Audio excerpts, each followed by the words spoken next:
Buen día, amigas y amigos. El tema de hoy es el arte de Medio Oriente y Asia. Hablaremos sobre los periodos antiguo y medieval en el oriente de Eurasia, en el mundo viejo.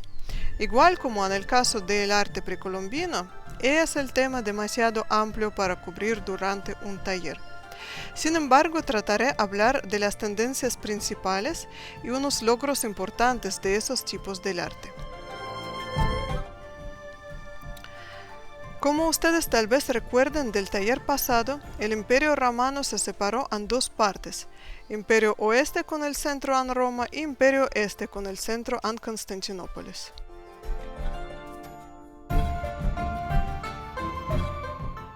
El Imperio Romano Oeste fue destruido en el siglo V después de Cristo por las tribus barbáricos de Europa, antepasados de los europeos modernos. Es sorprendente, pero el final del imperio no fue el final de Papa y Iglesia Católica. Los sacerdotes de esta época lograron convertir a los bárbaros europeos en cristianismo y así difundieron esta religión y su poder entre todos los países de Europa Oeste. Al final, papas lograron todavía más poder que tenían en el Imperio Romano. Pero de esta historia muy interesante hablaremos en detalles en el taller siguiente. El Imperio Romano Este, con el centro en Constantinopla, se preservó.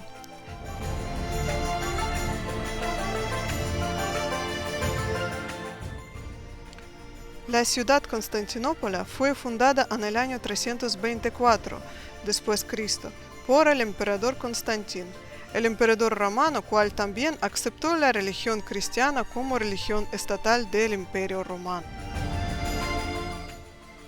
Entonces, la historia de Constantinopla está inevitablemente conectada con el cristianismo. Esta ciudad fue fundada como capital del Imperio Romano, ya Imperio Cristiano.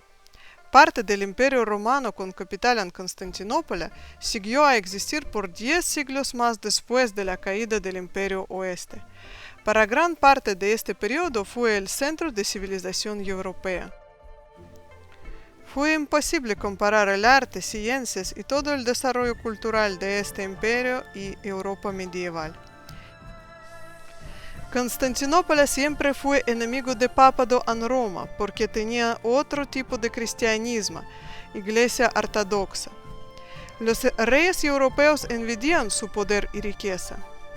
Ellos llamaron Constantinopla y su imperio Imperio Bizantino, pero los mismos ciudadanos lo llamaban Imperio Romano porque se sentían herederos directos del Imperio Romano. Pero los reyes europeos también siempre querían ser herederos directos del Imperio Romano. Por eso los europeos del oeste trataron de olvidar completamente el papel del Imperio Bizantino en la historia medieval.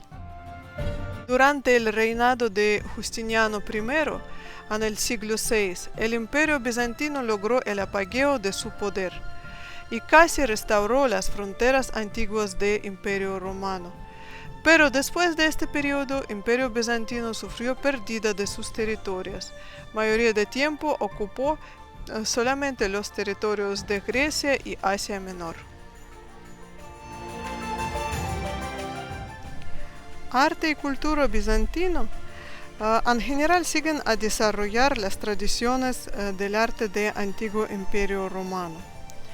Uno de los ejemplos más bellos de arquitectura bizantina es Santa Sofía, una antigua basílica ortodoxa.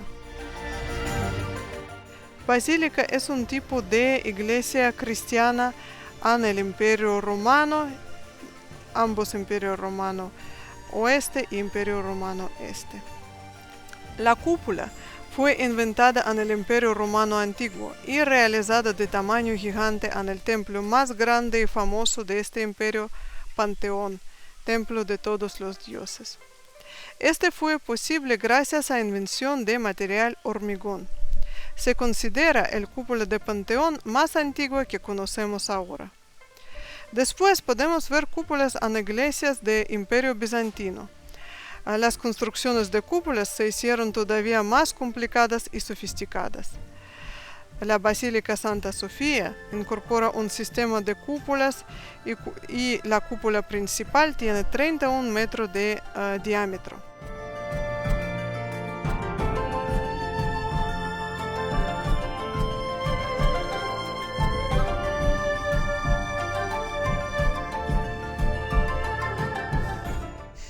Iglesia Santa Sofía fue fundada por Emperador Justiniano I en el año 532 después de Cristo, durante el apogeo de poder del Imperio Bizantino.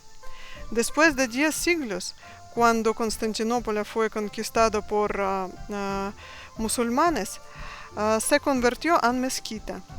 Esta mezquita ahora y ciudad Constantinopla se llama Estambul, es la ciudad más grande de Turquía.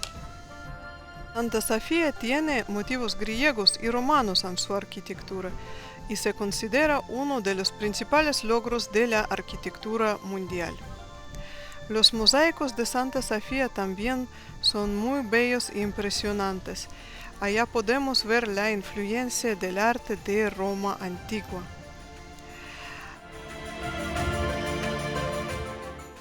Estos mosaicos de Constantinopla, al final, a través de los mosaicos en Ravenna, colonia de Constantinopla en Italia, tenían gran influencia sobre todo el arte del Renacimiento. Lastimosamente, la escultura del Imperio Romano Antiguo no continuó desarrollándose en el Imperio Bizantino. Eso debido a que esculturas religiosas fueron prohibidas por la Iglesia Ortodoxa, como los ídolos. La escultura realista greco-romana fue olvidada hasta la época del Renacimiento. La pintura religiosa, íconos, se hizo más y más estilizada. Sin embargo, mientras perdió vista realista, logró gran expresividad. La pintura religiosa en el Imperio Bizantino también fue prohibida por el periodo de tiempo, en siglo VIII como idolatría, pero después fue permitido de nuevo. Este arte, igual como arquitectura, fue adaptado por Rusia, país que aceptó religión cristiana ortodoxa del Imperio Bizantino. Este estilo de pintura religiosa después, en época del Renacimiento, volvió a Italia y tenía gran influencia sobre el Renacimiento temprano.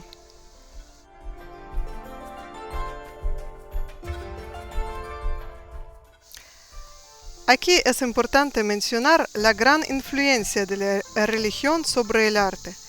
Al inicio de la historia humana es imposible ver el lugar donde termina el arte y empieza la magia y religión. Todas las obras del arte se consideraron mágicos sagrados. Después aparecieron pinturas y estatuas dedicadas a vida cotidiana sin motivos religiosos, pero siempre la gente dedicó esculturas y pinturas más grandes y impresionantes a los dioses. Las religiones basadas en la Biblia, judaísmo, cristianismo y islam, cambiaron eso.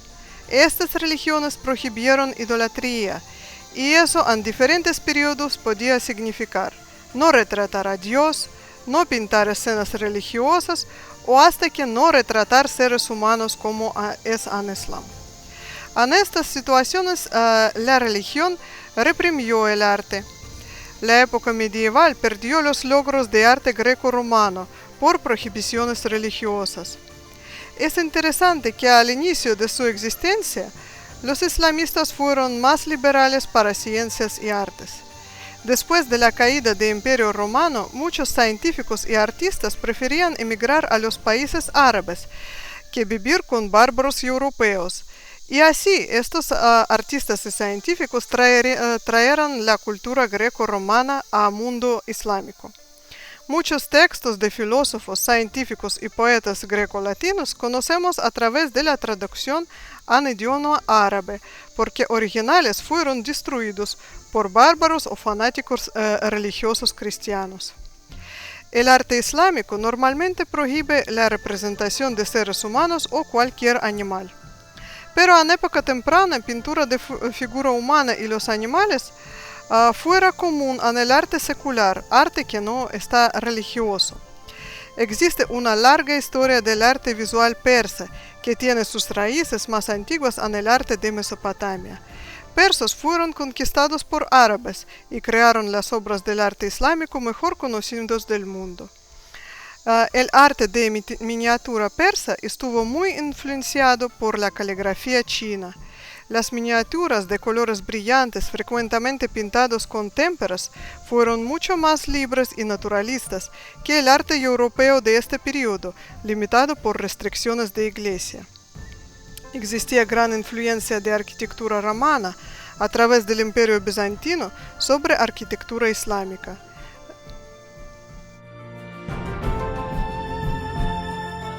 Mezquitas, lugares de culto principales de religión islam, adaptaron cúpulas de iglesias cristianas.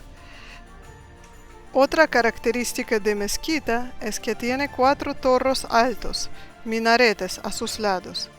Ahora Santa Sofía también los tiene, porque se convirtió en mezquita. Es interesante mencionar que muchas mezquitas de Estambul están copiando arquitectura de Santa Sofía.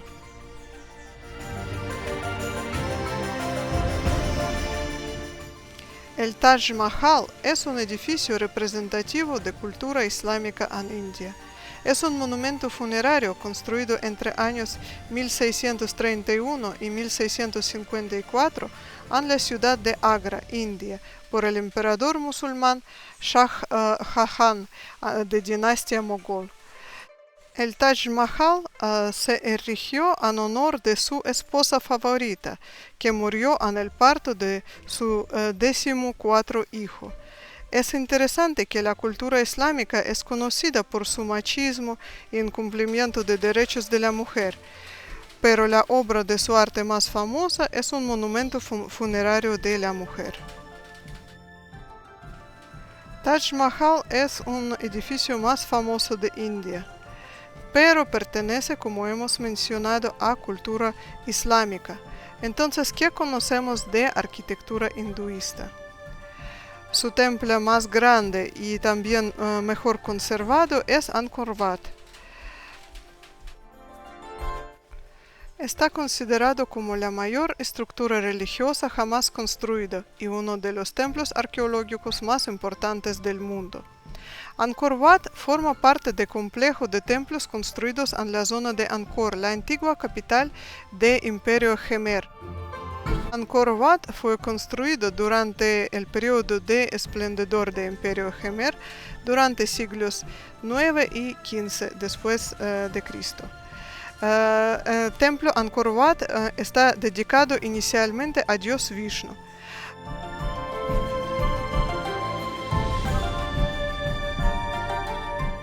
Arquitectónicamente, el templo combina la tipología hinduista del templo monte, representando el monte Mero, morada de los dioses.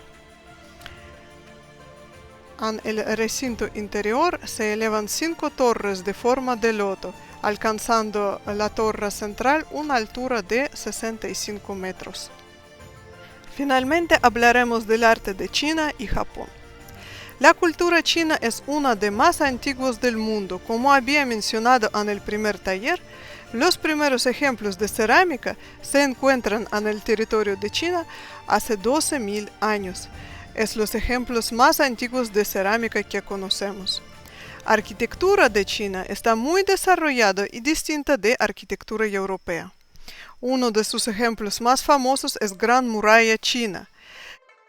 Es la fortificación más grande del mundo. Su longitud es 21.200 kilómetros, desde la frontera con Corea hasta el borde sur de Mongolia Interior, aunque hoy solo se conserva un 30% de esta muralla. Promedio mide de 6 a 7 metros de alto y de 4 a 5 metros de ancho. Su construcción principal se duró aproximadamente 200 años, desde el año 221 a.C. y hasta el año 9 a.C. Su función principal fue proteger pueblos chinos de pueblos extranjeros barbáricos de Asia Central.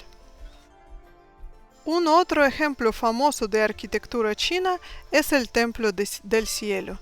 Es el mayor templo de su clase en toda la República Popular de China. Fue construido en el año 1420 y tanto la dinastía Ming como la Qing lo utilizaron para adorar las cosechas en primavera y dar las gracias al cielo por los frutos obtenidos en otoño. En la construcción de templo, formas rectangulares se combinan con formas redondeadas. Rectángulos simbolizan la tierra y círculos simbolizan el cielo. La religión de esta época fue politeísta, con el cielo como el dios más importante, por eso Imperio Chino también se llamaron Imperio Celestial. Igual tradición de dibujo y pintura china es una de más antiguas porque se desarrolla desde el segundo siglo a.C. Los artistas más antiguos que conocemos se llaman Gu Kaichi, Lu Taiwei, Shang Xinao, Wu Zhaozi y aparecieron en el siglo VI.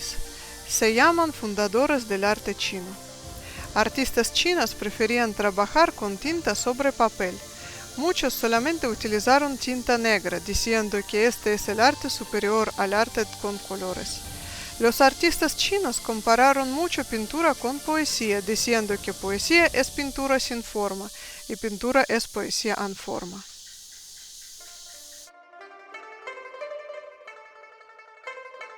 Final de época medieval, Japón adoptó arte chino y en particularidad arte de dibujo y grabado. Los grabados japoneses ahora están muy famosos.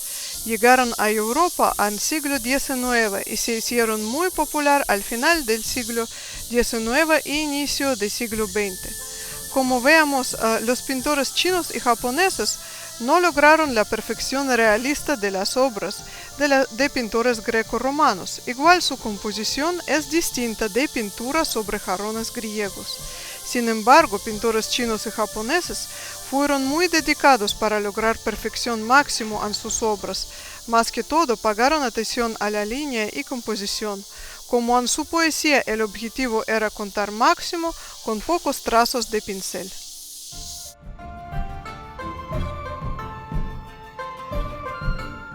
La arquitectura japonesa también está muy influenciada por arquitectura china. Sin embargo, Isla Japón tenía pocos recursos naturales para la construcción. Falta de madera y piedra formó estilo minimalista y sencillo de edificios japoneses. Japoneses utilizaron mucho papel para paredes de sus casas. Otra característica importante de naturaleza local es terremotos frecuentes, cuales hicieron los edificios altos y pesados muy peligrosos. Oruiji es un templo budista localizado en Ikagura, prefectura Nara, Japón. Es el templo muy conocido por poseer los edificios de madera más antiguos del mundo. Debido a que tiene los templos más antiguos y más importantes, es el templo más venerado de Japón. La pagoda de 5 pisos tiene una altura de 32 metros y es ampliamente reconocida como uno de los edificios de madera más antiguos del mundo. Es probablemente de estilo coreano o chino y se completó alrededor del año 700 después de Cristo. Hay varios sectores Hay varios secretos de durabilidad de este edificio. Los diferentes niveles de pagoda adjuntan a la columna central principal como ramas al tronco del árbol y pueden moverse un poco para estabilizar el edificio durante los terremotos. También desde el siglo VII y hasta época actual existe una dinastía de constructores especializando en reparación de esta pagoda y otros edificios del templo. Ellos están cambiando cualquier madera podrida. En el momento actual dicen que solamente 20% de edificios tienen sus materiales originales.